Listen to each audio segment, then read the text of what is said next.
Welcome, welcome, welcome, everybody, to another episode of Walking with the Master. Well, listen, I got a tremendous show today.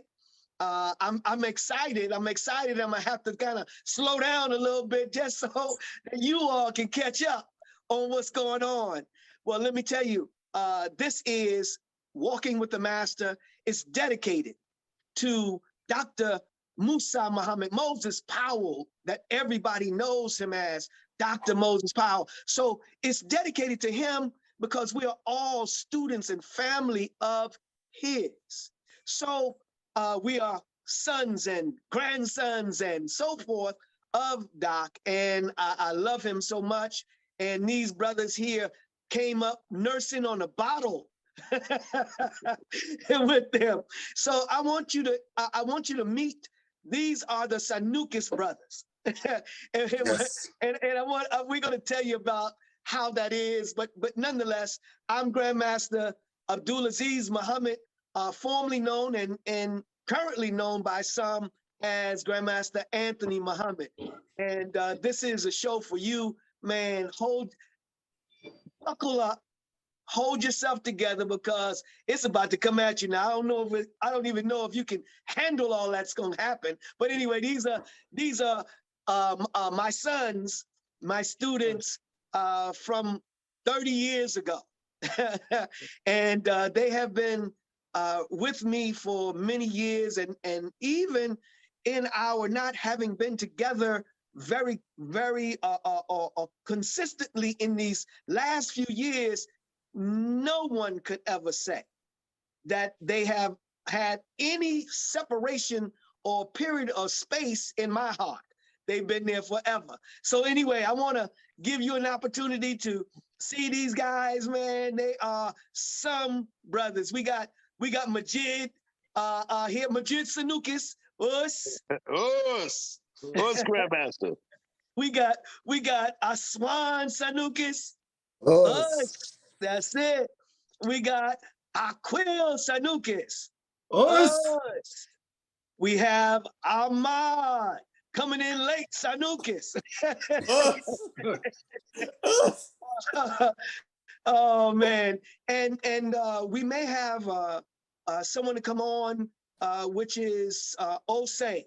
Osei, one of my students as well. He'll be coming on perhaps shortly. So anyway. Hey guys, listen. You know, I normally say start at the root. I normally talk to the guests that come on, but you're not guests. You're no guests of mine. No, we're home. You just walked into the house. This is the family here. So we're gonna get on the couch and just kind of kick it right now. So I want to start off with this question to all of you. How did you get started, in the art? You can tell me what did you actually start with, and then you can get to, if you didn't start with me, you start with that. But after that, then I want you to tell, how did you get with me? All right. So any one of you can start off, and then we'll keep it moving. Majid, you want to go? Give them the story. Yeah, I'll take it. All right, go ahead. Actually, wow, that's an interesting story. Well, it all started out with me training with my mother and father. They both came from the family. Yeah. So I would get little instructions at home and stuff like that. But then my father seen that he wasn't really reaching through me. He wasn't really reaching to me. So he says, you know what? I got to find a school for you to go to. And I think there was maybe one time you did a show or something like that on WLIB. And Yes. he says, you know what? That's family. He says, I got to take you down there. We got to see what this brother's all about. So we went down there to Paul Robeson, and we checked out the class. I was like, wow, yeah, that's it, Pops. That's it. So sure enough, I started training, and then I wound up seeing Aquil. I says, Aquil, yo, I'm in the system. You got to come down. You got to see this stuff, man. I got down with it, and then along came everybody else. Ever since, once that started, we was really hooked. Yeah. Ak, you want to go? I kind of remember it different. Something's coming to my mind right now, actually. Okay. To tell you the truth. Like I said, like we were talking about earlier, you know, you speak about the different systems. My brother studied Shotokan. He studied Shotokan. So we back there, we're fighting, you know, playing around, fighting. Majid comes to the backyard.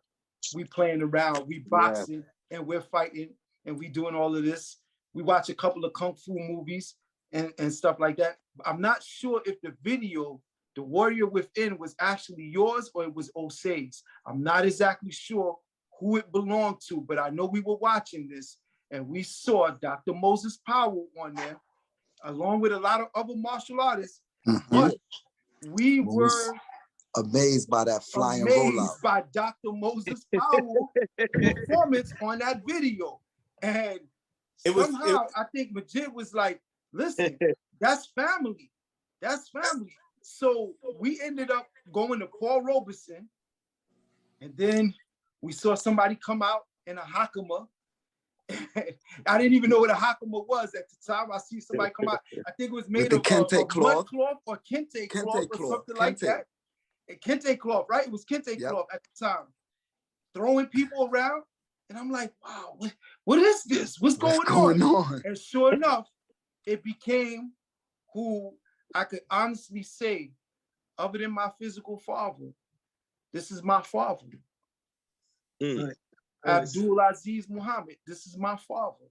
So I can sincerely say that. And I can say that for all of my brothers here, because I know I concur. They all feel the same way. Like I said, you know, like to this day, when I'm making my decisions, I'm like, you know, I use you as a reference. Like I use like everything that I learned, in the dojo, everything that I learned, it never left. Like it's the way that I calculate, it's the way that I move, and it's the way that I've made it to today. Like you could hear Pop's lectures in your head. You could hear GM's lectures inside your head. You know, you can hear them. Exactly. This is real. This is real for us. This is real. I remember it just a little bit different because I don't believe GM had the Kente Hakama in Paul Robeson. He had the black one, and we wanted to get one, but we didn't know it. I guess the level of the Kente of the Hakama and what that meant. GM got the Hakama when worlds collide, but we're gonna back up a little bit. No, sir. No, yes, sir. Yes, sir. I don't mean to cut you off. I don't mean to cut you off. He had the Hakama at Paul Robeson. But anyway, I'm gonna let you go because I don't want to get in a back and forth with you while we on this. But he had that Hakama back then. Oh, cool. He didn't have it in Paul Robeson. You know how I know he didn't have it in Paul Robeson? Do you know how I know he didn't have it in Paul Robeson? I submit, Ahmad. Go ahead. I submit. Okay. It's good to see. It's good to see. I remember Kente Hakama. It don't matter. Mud cloth Hakama. Grab me whatever is desired. Yeah. All right. Okay. All right. You're gonna get me to start lecturing again in a minute. well, GM, before I tell you how I came to Paul Robeson, I wanna ask you. You look like you're 17 years old. So I'm wondering. All praises to Allah. I'm wondering what's going on because I'm getting older. And you're getting younger. What's the diet? Man, see, y'all didn't know what it is you didn't know that I was pulling on your youth when you all were young, and I'm just working on it right now. That's what's keeping me like that. All right. So if I have to talk about my beginning into coming into the dojo, I would have to say that it started when a Quill said to me, "Hey, man, there's this brother that's doing some karate at Paul Robeson." I'm like, man, listen, man, we don't need that, man, because you know what we do anyway. And he goes, nah, man, you got to come down. And I'm like, man, and two Saturdays go by, I don't come down. And I think like the third Saturday, nobody wanted to hang out with me because they were going to the dojo. So I felt compelled to go to the dojo. So I get there in the rare Ahmad style. I had my white t-shirt on with the Hawaiian pants, Hawaiian short pants, and we go to the dojo. And you know, they have to teach me how to do courtesy to the mat. Oh yeah, you got to come down the stage, you got to do courtesy. And I'm like, wow, you got to do all that. And it was at that moment, I believe, that I started understanding that there was a level of discipline that I never entertained in my life, right? And I think that discipline carried on through my life now. But it was the beginning of that because there was a respect thing. I mean, there's more stories to tell about the respect, but just in the beginning alone, that was one of the moments of me understanding that this was something true. And also, you know, my brothers were there, so I might as well be there because there was nobody else I hung out with. So if they were there, I had to be there. So it was one of those, well, let me do what Caesar is doing, you know? But that was that's how I got there. So if Brother Quill didn't bring me there, I don't think I would have ever gone there. And I'm so grateful that he did bring me there because I got to meet you, Gian. Yeah, so that's exactly how it actually happened because Aquil and Majid lived right next door to each other, and Aquil's house was one of our hubs, the backyard. We always looked up to Lee, who was a martial artist. Lee, I believe, was a black belt. He was a black in Shotokan. Yeah, he was a black belt, but we always looked up to him. But we never made it to wherever he trained or whatever. And we were fascinated with Saturday afternoon movies, you know what I mean? And the culture was within us, the nunchucks, we had all of that in your backyard. Yeah. And once Majid came, I remember, I think it was like a Saturday afternoon that he came and he was explaining to us, hey, fellas, we need to go down to the dojo. And we said, yo, we gonna do it. And we actually followed through. And once we went, life-changing. Yeah, life-changing actually, exactly. But GM, I got a confession to make. Brother Aquil was a ninja at one time. He had the whole ninja outfit. He had the black outfit. Yeah, he had the whole got suspended from school and came up to the school in a ninja outfit. Who did that? That was Aquil. Aquil was the ninja. No, he literally got wrong, suspended from school. No, GM. He literally was a ninja. He had the whole outfit. He had the stars. Oh my God. He was ready for battle. So he just needed somewhere to go. He needed somewhere to go. That's a fact. And you took him out of the ninja. He took his mask off. So it was like it was destined. It was a destiny thing. You know, we concentrated on it and we found our way. Like, you know, we gravitated and we vibrated right towards where we needed to be.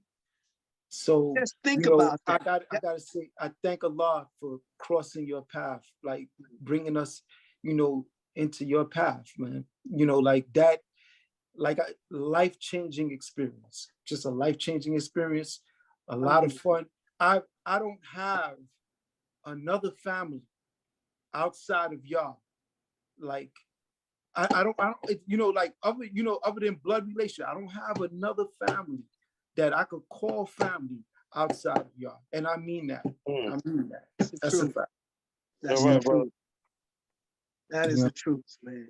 Yeah. And I appreciate, man, I love you all so much. I tell you, it just, it's warming. I think it was Aziza again with a brilliant idea with her mentioning something about when worlds collide and this type of thing. I'm like, yo, that's it. That's it. You know, I gotta get them on now. You know, and so this is excellent that we have this time, and now we can't sever it. We have to keep it going now, and this is only show one, so we're gonna keep going. So let's go into deal with some of the things that we did in. Let's start with Paul Robeson. Yes. Paul Robeson, you all got a chance to see Pedrito that used to be with Doc back in the day as well. He used to be the he was dealing with the schools and he was moving around, and I don't know, I think he may have been the one who, matter of fact, yes, he was the one who directed me from St. John's over there because something was going on with St. John's, and we then went from St. John's to Paul Robeson, and from Paul Robeson we'll go, we'll talk about the our dojo when worlds collide, which is a lot of history there, and also the home of Dr. Musa Moses Powell. So in terms of St. John's. No, I'm sorry, not St. John's, but the Paul Robeson. Let's talk about some of the things that happened in Paul Robeson, and probably the stuff that you're gonna tell me now, like you were doing a little earlier. I probably, this is a good time so long ago. Now I can know what really was jumping off. So tell me about Paul Robeson. How did you all like Paul Robeson? Wow. Jim, good evening, good afternoon. How you There doing? go Osei. Hush. How's What's going everybody? on, I'm blessed. So I'm gonna Yes, try to sir. sit tight for a second and try to hang in with this conversation with my family here. No problem. I love the family. Well, everybody on the show here, everybody listen. This is another one of the Sanuces brothers. This is Osei Sanuces here. Us. What up, family? All right. So let's talk about Paul Robeson. Paul Robeson, y'all. Who wants to start? Well, I remember that,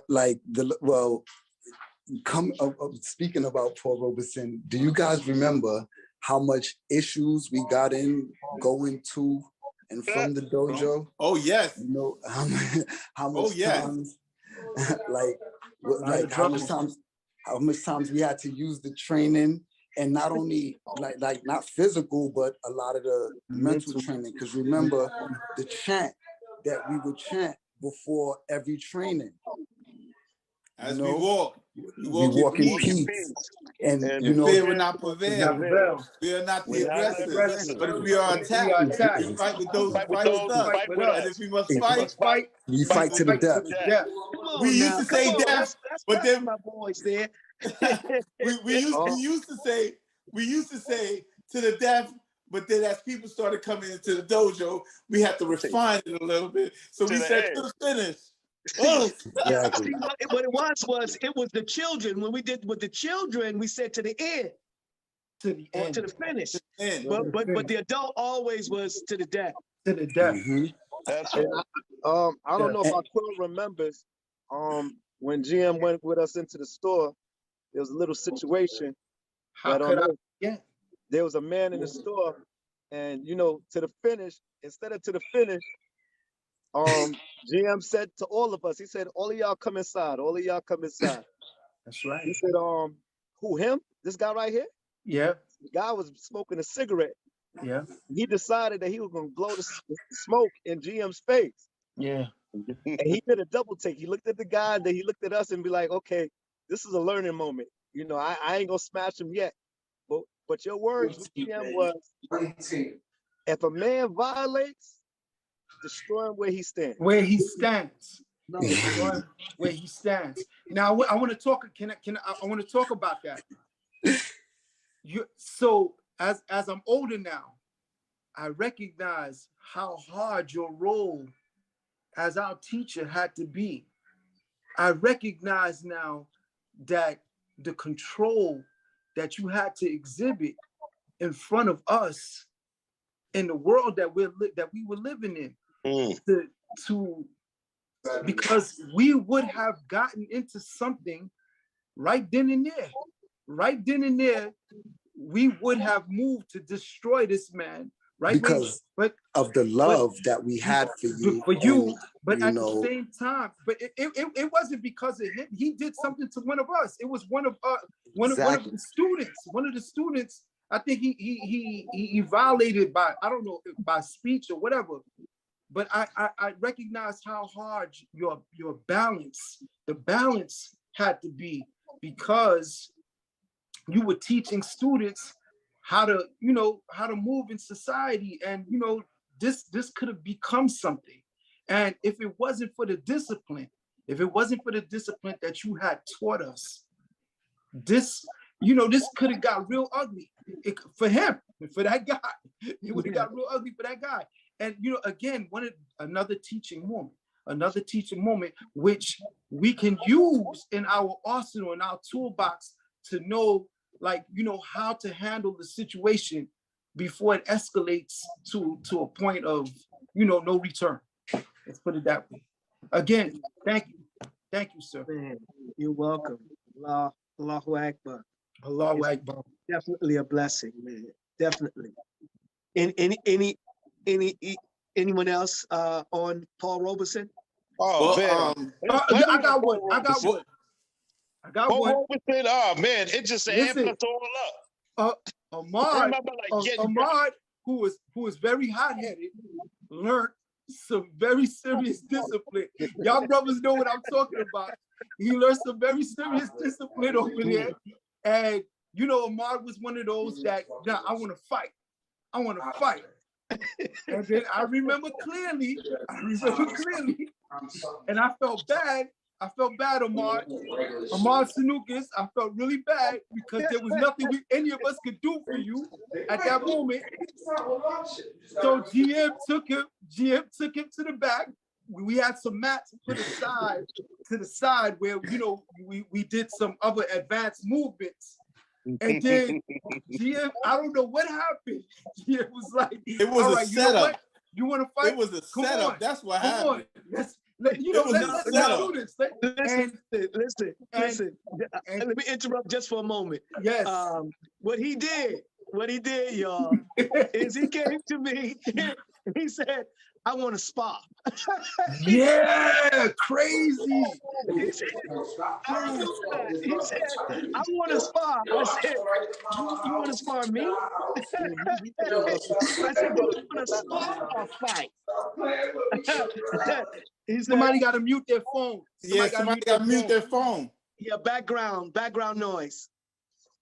So by doing that crazy movement right there. Well, I don't remember it like that. Nah, you did. You did say that. You said that. Excuse me. And you learned. I'm the one that got the little beat in. I think I can express how it happened.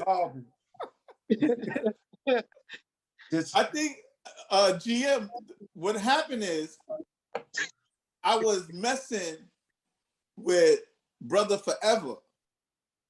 And I was telling Brother Forever that, we could move around a little bit. And because I wasn't close with Brother Forever, he really was like, listen, GM. He didn't like that. I'm gonna hurt this guy. Yeah. So you being the wise person that you are, GM, you bought the little sheep into the woods. And you said, Ahmad, what's happening? I said, well, I could, You said, you could what? I said, no, we could spar. There you go. You said spar? Or you want to fight? I said, oh, no, I don't want to fight. I want to spar. Man, all I know is I looked over for help from a quill. Sorry, brother. From a squad. Majid act like, hey, I don't know this brother right now. Yeah. And all I can remember, because I'm a medical man, I understand that the abdominal cavity is not supposed to be where the spinal cord is. But miraculously, I learned that is very possible. Oh man.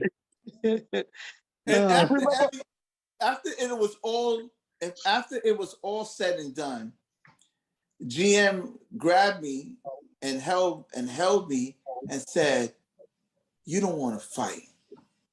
You want to learn."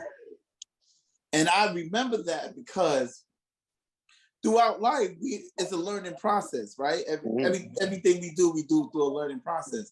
But sometimes you got to hit your head hard a little bit in order to learn. And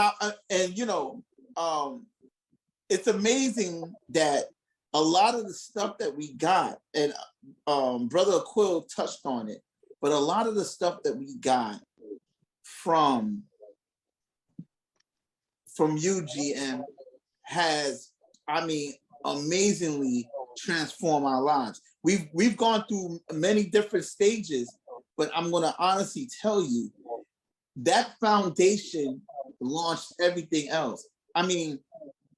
Still today, there's a love that the brothers have for each other, that if we see each other in the street or we stop, it's not, oh, what's up? I'm gonna talk to you later. It's, hey, whoa, what's going on? Are you all right? Like, we still have that. And it was because you gave us that type of love. And, we could go on to the Battle Axe car that we all sat in, crunched in, and went to tournaments. We could start talking about that, but I'm just talking about the love that you would show to us. It just disseminated to all of us that we still have that still today. Like, if 3 o'clock in the morning, one of the brothers called me and they told me, look, listen, I got a problem. We're getting out of our bed and we're going there. And that's because you gave us that type of love that showed us that those are the things that brotherhoods have, So I have to honestly say that that's something that was a foundation from Paul Robeson that has carried on now. And I don't know if the other brothers are going to agree, but that was one of the lessons I learned from Paul Robeson. GM, can I ask a question? Other than the beating that I got. No, you don't be talking about one beating. GM, in Yes, reference sir. to Paul Robeson, I would ask you this, sir. What was it that you saw in us that allowed you, or made you say, you know what, I'm going to invest so much time into these young men? Because there were other people there. You had other students prior to us. You had other people that were coming in. So what was it that, and I'm grateful. I just, because all of us are here, what was it that made you say, you know what, I'm going to invest? Because you did. You invested your time into us. So brought us into your home. Like, you let us into your home. From your home, like into your home. You came and got us. Like so what, like, what was that about? That's a very good question, brother. It's a wonderful, wonderful question and a great question. Well, first of all, there's a scripture, not by faith nor by might, but by my spirit, saith the Lord. Spirit is just how I operate. I observe and have been around the Honorable Minister Louis Farrakhan and observed his spirit and his love for youth, his love for, us. And when you all like took me, it's not that I got you all came in and it was just, you were already family. I mean, to me, in terms of they want this, but it's not just martial arts, they are a family because you all talk to each other in a certain kind of way. But what I saw is that you all had such a wonderful spirit. You got Majid's, not laid back, but mature spirit, like, and you all have, I mean, you range, you're very different in what you bring, but you had the love of each other that I saw, you had a harmony with you. And I mean, and I was attracted to it. And I couldn't leave you as you were because I had sight and I wanted to give you what I had. And man, and it was fun giving you, because you all were not regular people. You weren't regular. You weren't the kind of students that parents bring their children down and leave them, come and get them, so they never really get the connection. You all came in by yourself. Yes. Mm-hmm. Yep. And you were children. Yeah. And clearly I was younger too. So, it was like me with Doc. When I came in, I'm a young boy, but Doc was in his 20s. He was in his 20s. Yeah. So when I think about that now, of course, I he was, somebody in their 20s and you 10 and all that kind of stuff. That's, he's a big grown man, but when you start getting up in years and you look back and you say, man, he wasn't that much older than me, and he was that kind of guy. So, I mean, so I operate off of what I was taught also, and Doc and how he gave what he gave, and he used to talk to me. I'll tell you, he used to say to me, and I'm sure he said it to others. I remember him, just asking me, because my mother and father didn't come bring me to the dojo either. I went to the dojo on my own, and I became, a mat baby, if you will, in that kind of situation. But I came to the dojo on my own. None of my parents brought me to the dojo. And through that and getting the key to the dojo on Atlantic Avenue, and you had adults that had trouble with me having access like that. But what Doc said one time, I mean, I used to pay back then $5 a month. He had the children paying $5 a month. And he was like, you don't have to. And I wanted to just get my $5, and get it to him and whatnot, but he didn't have any problems. And I remember a time he said to me, he said, I call him Master Musa like everybody else did. Hey, Master Musa, this and that. And I'm a little boy. And he said, no, you don't have to call me Master Musa. You just call me Brother Moses. I said, yes, sir, Master Musa. Because I wasn't going to lose my I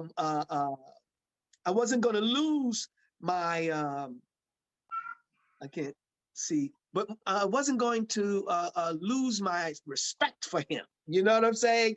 So anyway, he was that kind of person to me. So he taught me how to be that kind of person to you all, you know, indirectly, you know what I'm saying? So, so anyway, why did I spend the time? I spent the time because I loved you, and I saw in you a spirit and energy. I saw, I mean, all of the crazy stuff, all of the funny stuff. I mean, I enjoyed you all, man. You don't even understand. To find someone who wants this like that, and to be youth that I don't have to, I mean, I didn't have to really go after you hard because you all were coming. You know, I had to remind you, and, you know, I had to put you on the track. You know, I had to get some of you to stop smiling. We'll get to that. We'll get to that. But Right. no, but the beauty was you all desired, you wanted, and I felt like it was nothing else for me to do but to give you my time. You know, I was brought up as a youth in this, so I had the experience of being you, and now I had the opportunity to be those who guided me to you, if that makes sense. Us, GM. Oh. You made mention. You made mention about something, GM, and I think everybody could agree with this. Our student dues was $25, and you can't even equate what we received from you to even have a monetary $25. And there were times we didn't have the $25, And I have you to turned around and you didn't care about that. Yeah. never. Not one time. I mean, you would say, if we don't have the dues, then we can't do the things that we need to do. But I don't think that was even projected to us. I would say it was a blanket statement. But when we didn't have it, we never felt, and which made us go get it too. We went and found it, did chores around the house, asked our mothers for it, but we did. But the amazing thing is that, when we didn't have it, the love and the affection and the tutelage never changed. Never changed. Never turned us away. You never turned us away. Never Mhm. turned. You know what? I remember times where you even paid for us for me to do tournament here and there, and I just can never forget it. Like this is what I'm saying. These things, and now as well, this is where I get this benevolence from, like, to be this way to others that cross my path.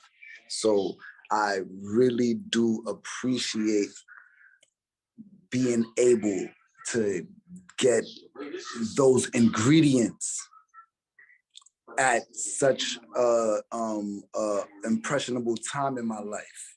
It was just a wonderful, wonderful process, GM, Go ahead. GM, Yes, Majid. let me speak. Yo, Yeah, GM, go ahead. you had such a profound effect on us that we knew we had to get to your class no matter what. And it was times we didn't even have money, I think, to save on the trip to get into Paul Robeson. We would walk all the way from East Flatbush all the way up to Paul Robeson. I remember, you remember rolling out in the street? Rolling out in the street, this is Paul Robeson. Rolling out in the street. Stopping traffic. Yeah. We did what we had to do. Come on, doing the I know trip. you remember that too, Osei Lucas. Yep. Yeah. Doing the trip, accidental trip, and then you roll out. Free Ukimis, doing On the purpose. Ukimis on concrete. We did this on purpose. We got on purpose. We got so Okay. good at it. We was rolling out in front of the police cars. We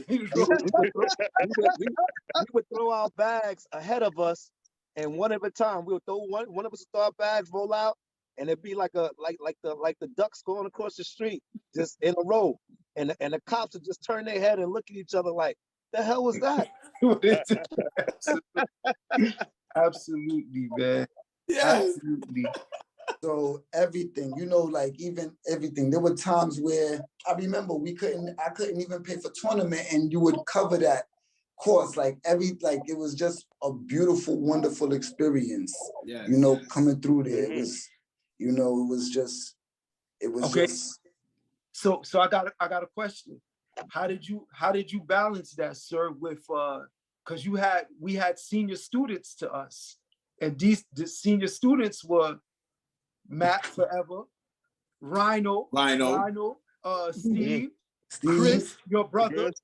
You know, I might be missing a few, but those three, to us, those three were like your DM Bill, your top DM students. Bill. Yeah, we not talking about GM Bill. We talking about Because remember GM Bill was Sensei Bill at that time. But I'm saying I'm talking about Rhino, Matt, and Chris. Okay, because remember they had to go for their black belt, and we had to be the Ookies and everything like that. And I'll never forget in Paul Robeson in one of the rooms. In Paul Robeson. We talk, because this topic is about Paul Robeson, right? We talk about Paul Robeson. Yeah. I remember in one of the rooms when they were going for the testing. Aquil. Yeah. Don't forget Brother Nelson, Brother Joseph. Oh, forget. Yo, what's the brother with the waves? You got Brother Wayne. What's the brother with the waves that used to come from over there by Fort Greene? That used to work for Transit. Oh, you talking about that was he was oh man, I remember that brother. Barkham. Hold up, Brother Nelson was the light skin. Hold up, Brother Nelson with the nice gold chain. With the nice gold chain. Don't leave out Dran, y'all. Don't forget Dran, y'all. Yeah. You got Dran, y'all. You got Oscar. Mm-hmm. So, yes. But I'm talking about a particular set of brothers, right? That they seemed like how we were. They were like a nucleus like that. They were a nucleus just like that. And I remember they were going up for their belt. They was law enforcement too. And they was law enforcement too. Yeah, right. So while they're going for their belt, I remember us giving them the business. We were giving them the business, and you had to balance that situation because they wanted to kill us. They wanted to kill us. It was like, they don't understand. When it's time for them to take their test, we're gonna be there for them to take their test. I think there was a little kind of like rivalry, a little something, but we love those brothers. We love those brothers, and I think when we came in, I strongly feel this. When we came in, I think the attention that you gave to us kind of had them feeling a little like, wow, the master's giving these guys a lot of attention. Like I felt that, I saw it, you know what I mean? I seen it, but then I guess after they got to know us at Paul Robeson, they really got to, more family. Yeah, we got embraced. We got embraced. Yeah, that's awesome. Majid, you was trying to say something? No, I agree with Aquil. I agree with him. But you know what? I remember when we were training, I tell you, that was a rough house in Paul Robeson. Oh, man. You remember we was training, in the gym? Yeah. In the gym, and then if we couldn't get the gym, we had wound it up in the classroom. Yep. And if I remember, the mat wasn't that big. Yeah. Actually, we used to have to carry them up. We had a lot of mat space, though. We had the mats. We used to carry them up. Yeah, but the mats wasn't thick. Right. The mats wasn't thick. But the reason that it was small is because they still had chairs in the room, so we could. Right. That's what it was. It was chairs in the room, so we could only use one or two mats up in there like that, because we had the kind of nice size mats, but yeah. So that's what was happening. They had a lot of chairs and stuff in there, and we would stack them around the sides of the room. Yes. Other brothers used to think that we were crazy. They used to think we were crazy. We would train with you, GM, be in pain. You put us through pain. I want you to know that you put us through a lot of pain. Right? You did. And we would laugh. And we would laugh. Like I look over at Ahmad, I see him in agony, and I'm laughing inside. I look at Majid, he's in agony, and I'm laughing inside. You're walking on our stomachs. You're walking on our stomachs. You know what I mean? You know, like while getting our stomach in condition and toughen and stuff like that, and we're enjoying the pain. Yes. I mean, this was not normal. This was not. What about the screamer stick? What about the screamer stick? What about the right? The screamer sticks, right? Huh? And the other brothers who, they wasn't feeling it. But we was enjoying it. This was really strange. It was a really strange situation. We in pain through discipline, and we enjoyed every minute of it. And it was clear. It was clear. That was one of the things that really made me enjoy you all, and appreciate you all, is because it wasn't, you couldn't give, I should say, I couldn't give too much to you all. Even if it was too much in a certain way, your spirit was, okay, this is just what's coming, and you're gonna get the laughs, you're gonna get, you're gonna be making, stop all of that, stop, all of that was gonna come, but it was all good because it wasn't about getting out of it. It was just how you were dealing with it in it, know. Let me take you all now. Let's go to the tournament scene. Yes. Oh man. To the tournament scene. I have some footage, that I've had for a long time, with you all, at a tournament. I think you all were white belts at the time. They accused you when you all did the Sanuces thing. Sanuces Brothers. Does anyone remember who actually did it? I thought it was a Quill, but somebody started it, writing the last name, the names as Sanuces. I'm certain it was me. I'm certain it was me. Yeah, I'm sure certain it was me. But it could have been Brother Majid. It could have been Osei, but I'm certain it was me. But anyway, nonetheless, we all agreed to that. I don't even think it was a matter of agreeing. Once it happened, however it went down, that was it. Like everybody just knew their part. Like, yeah, I'm Abdul Sanuces. Yeah, I'm Osei Sanuces. Yeah, I'm Majid Sanuces. I'm Swan Sanuces. I'm Ahmad Sanuces. You all brought the paperwork to me because I'm going to take the paperwork in. And I said, it could, you know what? To me, it has to be between Majid and Osei. If it wasn't me, it's between Majid and Osei. That started that. I can't blame them. I can't take the credit. But, Sanuces Brothers.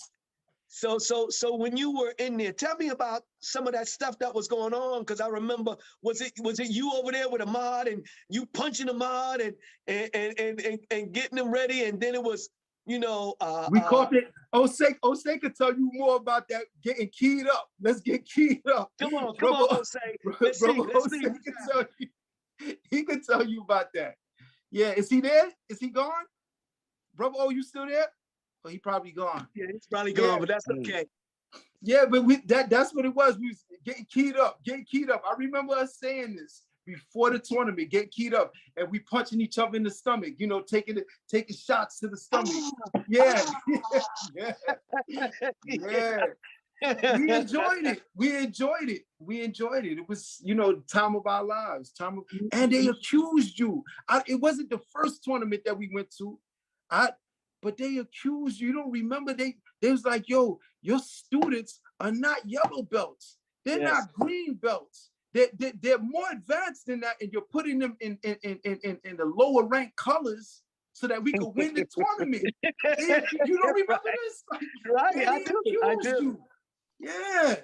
So these tournaments were like, for us, it's like we went on major field trips with you. I remember you renting the buses and taking us out the Connecticut tournaments. You know, we went so many places, so many different places, and I remember there was a time that everybody won trophies, and I got a plaque. Oh, we clean house. We clean house.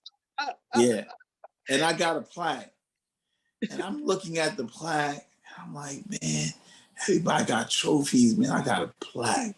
Right? Come on, man. How I get a plaque? And GM, you must have felt my pain, because you came over to me. You said, listen, that plaque is one of many more. Don't look at it like that, because you all did good, because you left with something. There are people that didn't leave with anything. And I had to, I still wanted the trophy, but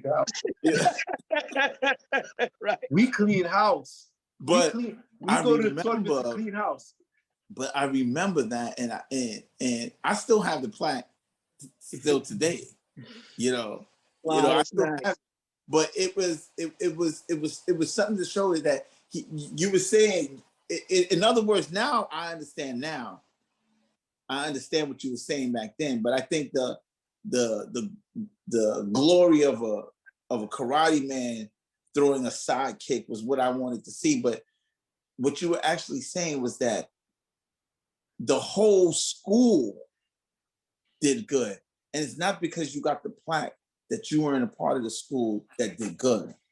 And I understand it now than I would have understood it back then, And those are the things that, believe you me, those little periods of time of learning certain disappointments that you might have taken as disappointments, but then you turn around and you say, man, there's a life lesson learned from that. Now, when, if there's a failure in my part, I look for something else. I don't look at the failure. And that comes from you saying, well, if we work together as a team, all of us are winning.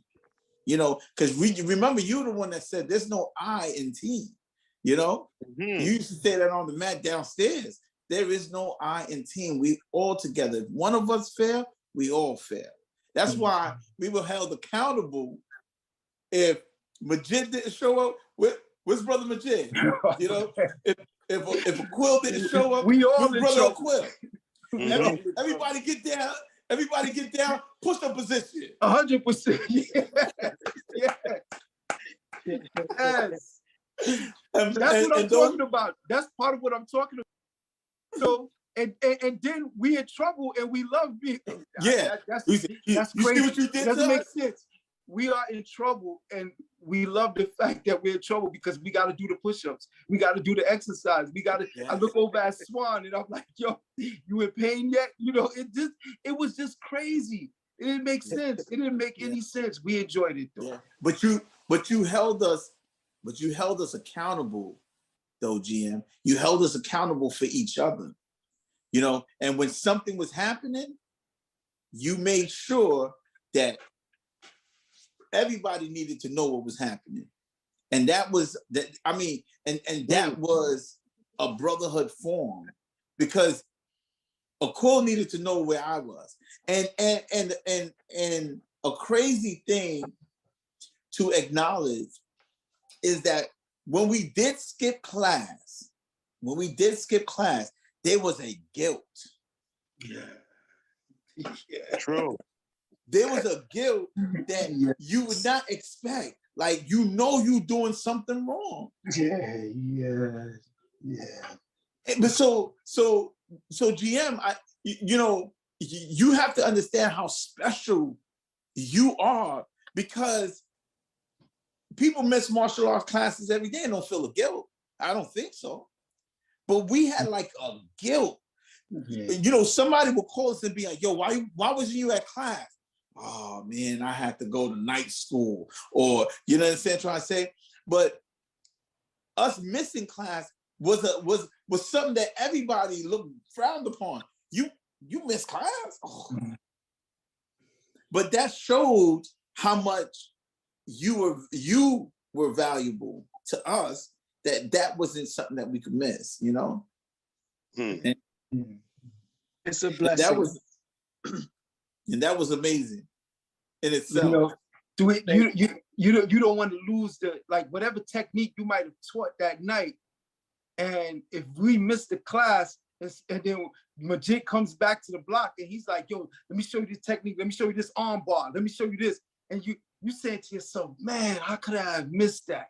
How could I have missed that? You know, like that's, you know, your whole world is shattered. So you try not to miss the class. You try not to miss it. You don't want to be late, because you know if you late, Shihan at that time, he gonna get on you and you gonna be doing more exercises. And your brothers is gonna be doing exercises because they gonna get punished too. Yeah. And we thought it, we thought it was cool, man. We thought it was just a wonderful experience, man. It was just wonderful. Man. So listen, we're gonna go down the timeline a little bit more now. Yeah. And we're getting ready to open up When Worlds Collide. Yes, sir. When Worlds Collide.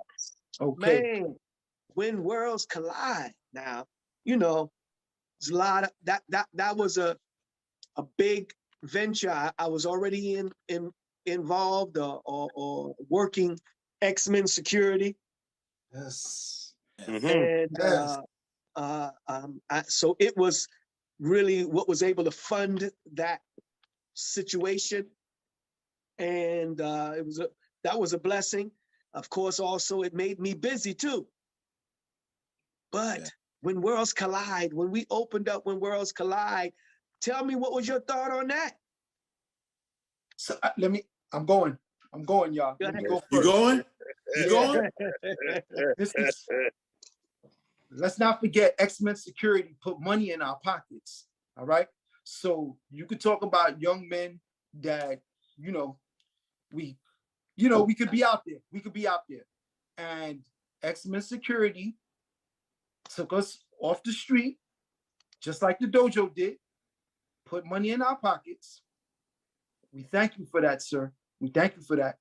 Also, this is very, very, very important. I don't even think I ever really got the chance to sit and kick it with you on this, right? But you were the person that put us in a state of like having business aptitude. Okay. You understand? Like I mean, you were the one that was like, like how to run it. We watched you run a business. We watched you run a business. X-Man Security opened up When Worlds Collide. And then we're saying to ourselves, we should run our business. You talked to us about this. You talked to us about this. And I don't know if you remember this. I started something at 18 years old called, what was that? Our Third Eye Electronics? Third Eye Electronics? Yep, Third Eye You had Electronics. Good Brothers. Good Brothers. You had Good Brothers. We were doing business. We were doing business at this because of your influence. Because of your, so when World Collide, it's like the title says, it brought a lot of people over there with a lot of ideas. A lot of people with a lot of ideas, and we're talking to these people and we're learning from this. That was a major hub, not only where it was located, but just a major hub in general. GM, I don't think you really understand what you mean, your life means to a lot of people. And I know you're a very humble person.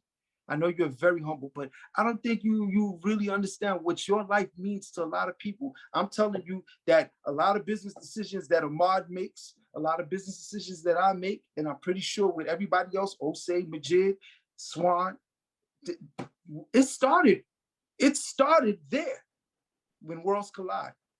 It started there. All right. Thank you. Yeah, GM, I can also say,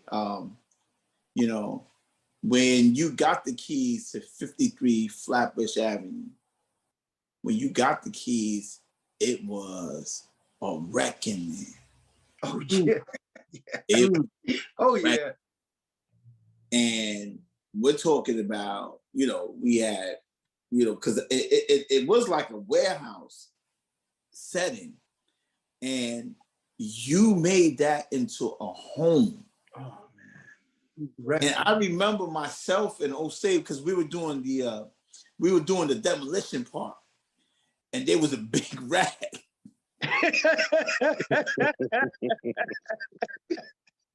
There was a big rat that used to come downstairs. We end up killing the rat. But there was a big rat downstairs that used to come through the hole, and we had to stuff the hole in there. But believe it or not, the beginning of When Worlds Collide and what it became was so amazing, because we were there when you just got the keys. When you just got the keys, and Mama Judy came by, and it was like still concrete on the floor, and we had to clean it up, and we had to break the wall down, and the stage is going to be over here, and we're going to go downstairs. This is where our dojo is going to be, downstairs. And then you like, we're going to have an elevated office, and we're like, an elevated office. And it happened. It happened. And then the shining star of 53 Flatbush was when you put that sign up. Yeah. Mm-hmm. Yes, sir. That's right. Sir. Yes, And sir. with that sign came our jackets. Yeah. And you know what, GM? Yes. That's when we got our jackets? Then? We didn't get, because there was an order at Paul Robeson. There was an order at Paul Robeson. Maybe. But we got it. I still got mine. GM, I'm going to tell you this. We had to pay for the jacket. You wasn't giving that jacket. We had to pay for that jacket. That's right. Listen, you said, listen, we got the orders for the jackets. The jackets are upstairs. You gonna pay for Brother that. Amar, you got a balance. Brother Quill, you got a balance. Brother Majid, you got a balance. The only one that got the jacket was Osei first. And everybody wanted to put Osei jacket on. Osei, I don't know if you on, but I don't know if you can remember that. But we all measured Osei jacket on. But Osei was the first one to get it. Yes, and I'm going to tell you, we worked hard. I was at McDonald's. Was you at McDonald's at that time? Nah, I left. You had left already. Yeah. Man, I did some overtime to get that jacket. Yeah. And we wore that jacket with the utmost pride. Like, you couldn't, that was our going out jacket. That was our dojo jacket. That was our school jacket. My mother used to tell me, you ain't got no other coats in the closet. You always wearing this jacket. So if I have to remember 53 Flatbush Avenue, because as you were coming down Livingston, that you makes could that see it. section, you saw it. Mm-hmm. Smash right there. If you were lost, I'm gonna tell you, GM, you could have stood on Hoyt and Livingston and looked down the block and you saw that sign, When Worlds Collide. So that was a pillar, nonetheless. People really gravitated to it. When we used to get flyers outside in front of the dojo, one of the things where people be like, so what is When Worlds Collide? What is that? And I don't want to get this part wrong, GM, but why did you call it When Worlds Collide? Because you gave us a reason why, but I don't think it's for me to say. I think you need to tell us really why. I love to hear that. I love to hear that. GM, do you see the jacket? I see it. I see it. Okay.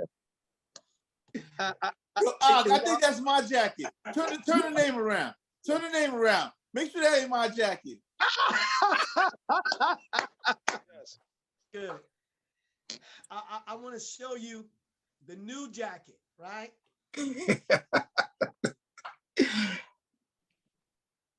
I need that.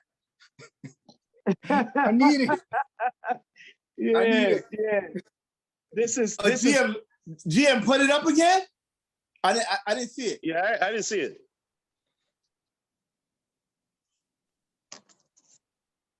Yeah. I can't. Could you see it? I can't see I it. can see it. I Oh, can't yeah, I make see out it. the Yeah, I the can't wording. make out the. Yeah. No. Oh, okay. GM, you're not on the center screen. That's why I can't see you. Yeah, I see it. I see it, but you're not gonna make out the words, but I can see it. okay. Yeah, I can okay. see it. Okay, there we go. I'll send you all the actual image and you know, everybody will see it. Everybody will see it. Got you. All right. So Well, listen. Where do I order it? Where do I order it? You gotta earn Where it. do I order mine? with me, but make sure you don't have. I'm gonna give you what the first amount is, but before you get your jacket, you're gonna have to make sure you pay. That's right. Yo, Ahmad, I'm gonna wear yours when you get it. Yeah, don't worry about it. Only one time, Majid. I'm just gonna let you wear it one time. All right. Yeah. Well, listen. I don't know how long we've been on actually, but I tell you what. Are you all up to getting on again? I wanna bring maybe a Jim Bill on and Professor Gris on and so we can just have some more. You know, Grandmaster Bill, he gonna have some stuff to say about you guys. Yes, he will. Yes, he will. So I want to do that. Is there anything in closing this first chapter here that you'd like to say before we close? Oh yes, definitely. Yeah. When worlds collide, for me, and I think I can speak for my brothers also, was before its time. It was something before its time, and it was needed at that time. And I think it also ended before its time. You know, the lessons we learned there were not only how to survive physically, but then we were also able to use those lessons in other aspects of life. For me, I could definitely say, thank you. I appreciate you. And we need to replicate it. Yes, sir. It needs to be done all over the place. It saved us because we could have been in some deep trouble, even 6 feet under. Yeah. But we made it home. Yeah. Thank you. Yes, Thank you. Love you. Yes, sir. Yes, sir. Any so you're good? Is that Swan gone? Yeah, Swan, I you believe still the there? Swan is gone. Yeah. Swan's gone. Yeah. GM. Yes, sir. What I would really like to say, right? We were born in the same month. You know, your birthday is the 26th, if I can remember correctly. You remember? You got it. Yeah. And my birthday is the 28th.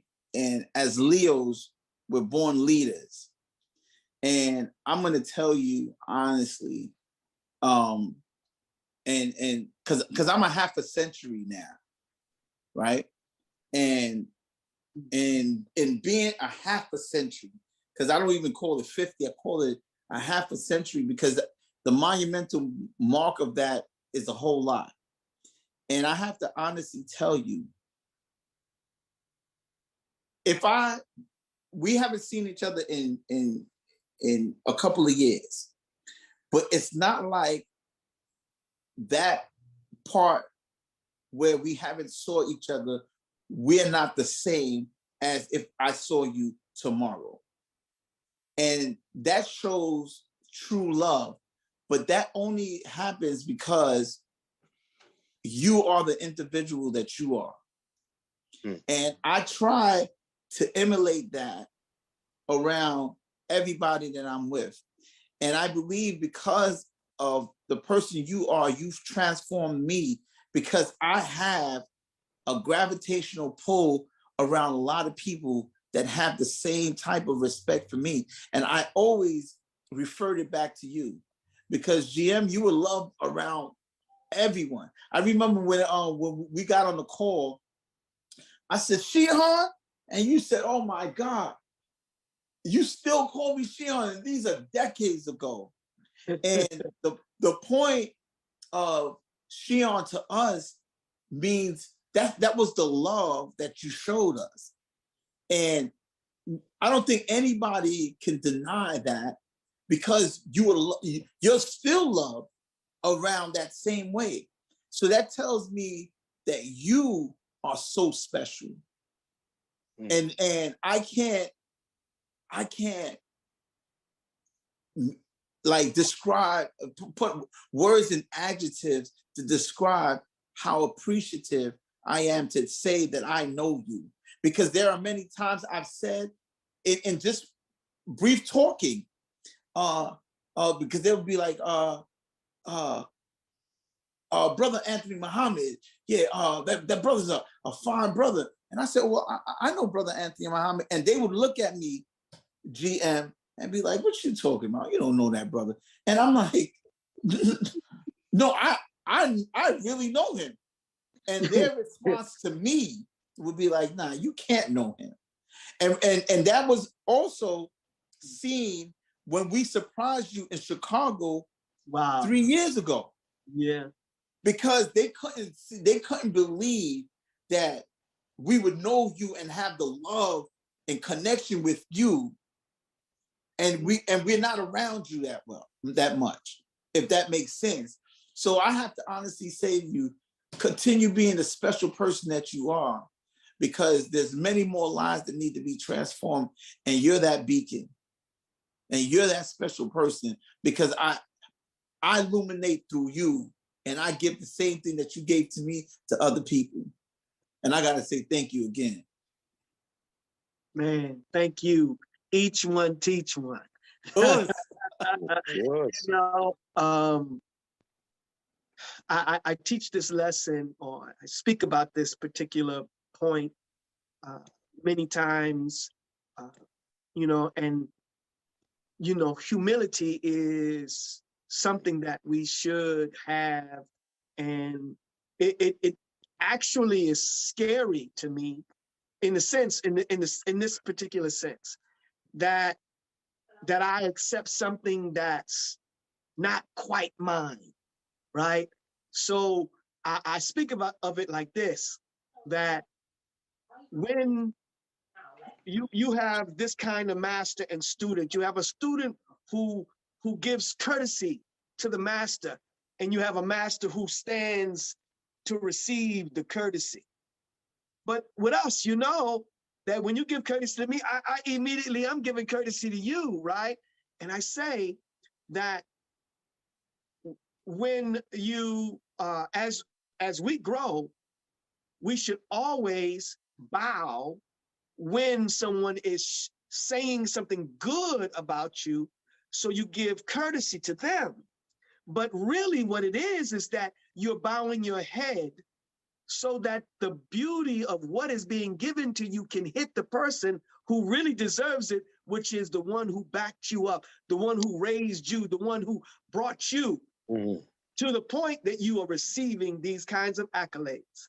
So I have to bow and give it to Doc. I got to bow and give it to Soke. I have to bow and give it to the Honorable Minister Louis Farrakhan. I have to bow to them, but it makes me so much stronger because I stand on them. And you all, in the little way that you can use me to stand on in your life, you're connected. See, you're connected to all of that lineage. All of that is yours. That's right. That's right. All of that is yours. So I just want you to know that you are in a line and a legacy that goes so far past, of course, myself. It goes to all Soke, Doc, you know, Grand Professor V, you know what I mean? Supreme Grand Master, Florida Visitación. So it goes, and as Doc would say, it goes to God. Yes. He said, God was my teacher. That's what Doc has told me. And you know, so that all of that is a part of your legacy, all of it, you know. So I want to, again, really thank you all, because I could not be a teacher if I didn't have somebody to teach. I couldn't be a teacher. I couldn't be called anything if I didn't have a student. So I am so blessed to have you all as students of mine. Now, you know, I didn't say to have had you as students. I say have you as students because I still see myself as being your teacher, As you are. and giving you something. But I'm your teacher, but I am your brother too. You know what I'm saying? I feel whatever position I need to feel for you, whether it's a father figure, or uncle, or whatever it is. I want to be there for you always, and I'm happy that you all are still here in my life, and love you dearly. I'm sorry we didn't have Osei on for a long period. I'm sorry, of course, Aswan, man. You know, I love y'all, man. Y'all are a trip, and I really appreciate you. Thank you for being you all, man. And I wouldn't change nothing that you are. I wouldn't change Ahmad, man. You know, keeping that laugh, that smile on his face until he was about to be killed. I wouldn't change it. It's something that, you know, those who were present can remember it. You know what I'm saying? And all the way you all act in the dojo, it was, man, you gave spirit and energy to the others who were ready to quit. Whether it was in an exercise or just period, you gave something to them, man. And I really appreciate it, man. We had a good time. So, Yes, but we're going to have more. I mean, this was just the top of the needle. That's all that was, you know.